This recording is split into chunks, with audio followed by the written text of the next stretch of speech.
여러분, 안녕하십니까? 자고 일어나면 재앙, 데일리 재앙 브리핑입니다.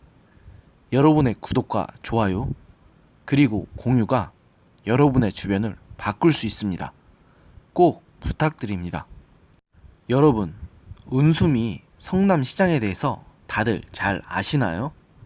지난 2016년 19대 국회 당시 민주당 비례대표 의원을 지냈고, 임기 막바지에 있었던 테러방지법 반대 필리버스터에서 무려 10시간 19분에 달하는 장시간의 연설을 부르짖었던 분입니다. 이 기록은 수립 당시 국내 최장 기록이었고, 비록 그 뒤를 이어서 연설을 한 정청래 전 의원과 이종걸 의원에 의해서 갱신되긴 했지만, 당시 은수미 의원의 연설은 엄청난 방향을 일으켰습니다. 그리고 이 공로를 인정받아 지난 7회 지방선거에 이재명 현 경기도지사의 뒤를 이어 성남시장에 출마, 당시의 여당 초강세 현상을 등에 업고 무난하게 당선되었습니다. 그런데 그런 은 시장이 자칫하다가는 시장직을 잃을지도 모르는 상황입니다.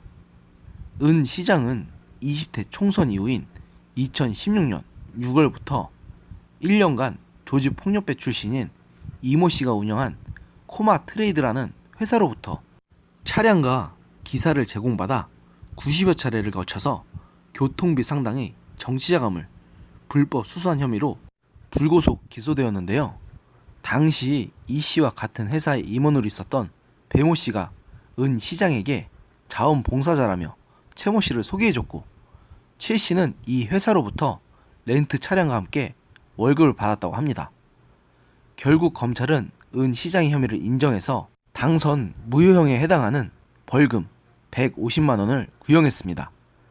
검찰은 12일 오후 성남지법 성남지원에서 열린 결심 공판에서 정치 활동에 이런 자원봉사자가 허용되면 탈법적으로 악용될 수 있다면서 재판부에 이 같은 요청을 했는데요. 검찰 측에서는 당시 피고인에게 가장 필요한 것은 운전기사였을 것이다, 배 씨와 이 씨를 신뢰하지 않고선 있을 수 없는 일이다 라고 주장하면서, 최 씨가 당내 조직위원회 등에 소속되지 않고 1년 넘게 수행한 점 등을 근거로 은 시장이 그를 단순 자원봉사자로 인식했을 가능성은 희박하다고 주장하면서 은 시장에게 범죄 혐의가 있다고 봤습니다. 반면 은 시장은 일관되게 혐의를 부인해왔는데요.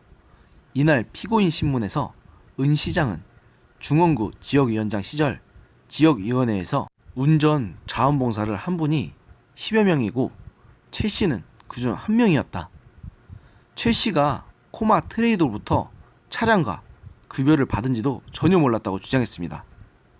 덧붙여 주차비나 주유비, 톨게이트 비용 등을 내주지 않았던 건 자신이 부담하면 기부행위가 돼 위법이기 때문이라고 해명했는데요. 은 시장은 변호인 측에서도 은 시장이 국회의원직을 내려놓은 이후에는 방송과 강연으로 생계를 이어왔고 고문 후유증으로 운전을 하지 못한다면서 배 씨와 최 씨는 차량 제공과 관련된 사실은 은 시장에게 얘기한 적이 없어서 은 시장이 이 일을 알 수가 없다고 했다고 반박했습니다. 급기야 최후 진술에서는 은 시장이 눈물을 보이기까지 했습니다. 은 시장은 이번 일을 겪으며 사람을 믿지 말라는 조언을 많이 들었지만 제게는 여전히 소중한 사람이다. 비운 뒤 땅이 더 굳어지듯 재판을 통해 사실이 밝혀지고 정의가 실현된다면 정치에 대한 불신보다는 제대로 된 정치를 통해 세상을 바꾸겠다는 흐름이 한층 강화될 것이라고 말했습니다. 일단 1심 선고공판은 다음 달 2일 오후 2시 수원지방법원 성남지원 4호 법정에서 열릴 예정입니다. 저는 이번 일을 보면서 정말 민주당 정치인들은 하나같이 겉으로는 정의와 민주 같은 가치들을 내세우면서 뒤로는 왜 이렇게 구린내 나는 일을 많이 하시는지 이해가 가지 않습니다. 그러면서 자신에게 불리한 상황이 되면 저렇게 감정팔이나 시전하시고 말입니다.